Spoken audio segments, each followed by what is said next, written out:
జోహార్ సాయిశ్వరాచారి గారికి, జోహార్ సాయిశ్వరాచారి గారికి. సాధిస్తాం సాయిశ్వరాచారి గారి ఆశయాలను, సాధిస్తాం సాయిశ్వరాచారి గారి ఆశయాలను.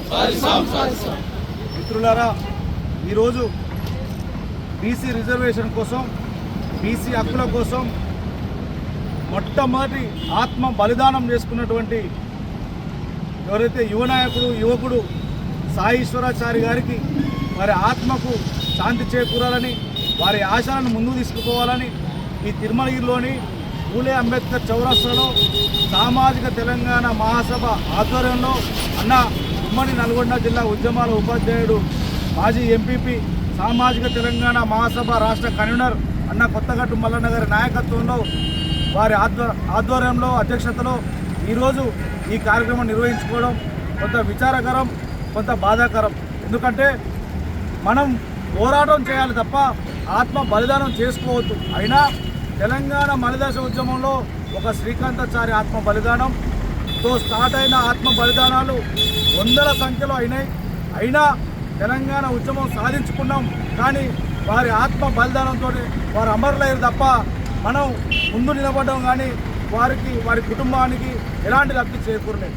ఈరోజు బీసీ రిజర్వేషన్ల కోసం ఇప్పుడున్నటువంటి కాంగ్రెస్ ప్రభుత్వం, కాంగ్రెస్ పార్టీ ఏదైతే బీసీలకు 42% రిజర్వేషన్ విద్యా, ఉద్యోగ, రాజకీయ రంగంలో కల్పిస్తామని కామారెడ్డిలో బీసీ డిక్లరేషన్ ఏర్పాటు చేసి తర్వాత అధికారంలోకి వచ్చిన తర్వాత అనేక రకాల మభ్యపెట్టే మాటలతోటి, కార్యక్రమాలతోటి బీసీలను మోసం చేసి ఈరోజు గ్రామ పంచాయతీ ఎన్నికల్లో గత ప్రభుత్వం ఇచ్చిన 23% కూడా కాకుండా 17%కే పరిమితమై చాలామంది అనేక రకాల మండలాలలో, జిల్లాలలో బీసీలకు, సర్పంచులకు స్థానం లేకుండా చేసడానికి ఖచ్చితంగా బీసీల పట్ల చిత్తశుద్ధి లేకుండా, బీసీ రిజర్వేషన్ పట్ల అన్యాయం ఉన్నటువంటి ఈ విధానాన్ని ఖచ్చితంగా మన సాయిశ్వరాచారి గారు జీర్ణించుకోలేక తన ఆత్మ బలిదానంతోనైనా ఈ కాంగ్రెస్ ప్రభుత్వం మారాలని, బీసీలకు రిజర్వేషన్ కల్పించాలని పాపం మొన్న మేడ్పల్లిలో పెట్రోల్ పోసుకొని 95% కాలిపోయి ఈయన గాంధీ హాస్పిటల్లో అమరుడైండు.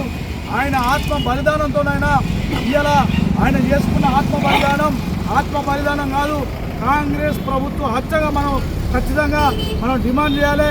ఇప్పటికైనా కాంగ్రెస్ ప్రభుత్వం మేలుకొని, కాంగ్రెస్ పార్టీ మేలుకొని ఈ రాష్ట్రంలో ఉన్నటువంటి ముఖ్యమంత్రి కానీ, ఈ రాష్ట్ర పార్టీ కాంగ్రెస్ పార్టీ కానీ, వారి జాతీయ నాయకుడైనటువంటి రాహుల్ గాంధీ గారు కేంద్రంలో పార్లమెంట్లో ప్రతిపక్ష నాయకులుగా ఉన్నాడు కాబట్టి, ఇప్పుడు ప్రస్తుతం శీతాకాల సమావేశాలు జరుగుతున్నాయి కాబట్టి ఖచ్చితంగా రాజ్యాంగ సవరణ చేసి బీసీలకు రిజర్వేషన్ కల్పించే విధంగా కేంద్ర ప్రభుత్వం మీద ఒత్తిడి తెచ్చి ఖచ్చితంగా బీసీల పట్ల చిత్తశుద్ధి చాటుకోవాలని, ఇప్పటికైనా బీసీలంతా ఒకటి కావాలని, బీసీ సమాజంలోని సంపన్న కులాలు ఐక్యం కావాలని, బీసీలకు, ఎస్సీ, ఎస్టీ, మైనార్టీలు, బహుజనులంతా తోడ్పాటు కల్పించాలని, వారి ఆశయమైనటువంటి బీసీలకు విద్య, ఉద్యోగ, రాజకీయ రంగంలో రిజర్వేషన్ కోసము ఎంత దూరమైన పోరాడాలని చెప్పి దానికోసం నా వంతుగా ఆమర నిరాదీక్ష చేయడానికైనా రెడీ అని చెప్పి మరొకసారి గుర్తు చేస్తూ బీసీల కోసం, బీసీ హక్కుల కోసం ఏం దాకైనా పోవాలని, తిరుమలకి కేంద్రంగా మరొకసారి ఉద్యమం స్టార్ట్ కావాలని ఇంతకుముందు మా యాదవ్ని చెప్పినట్టు,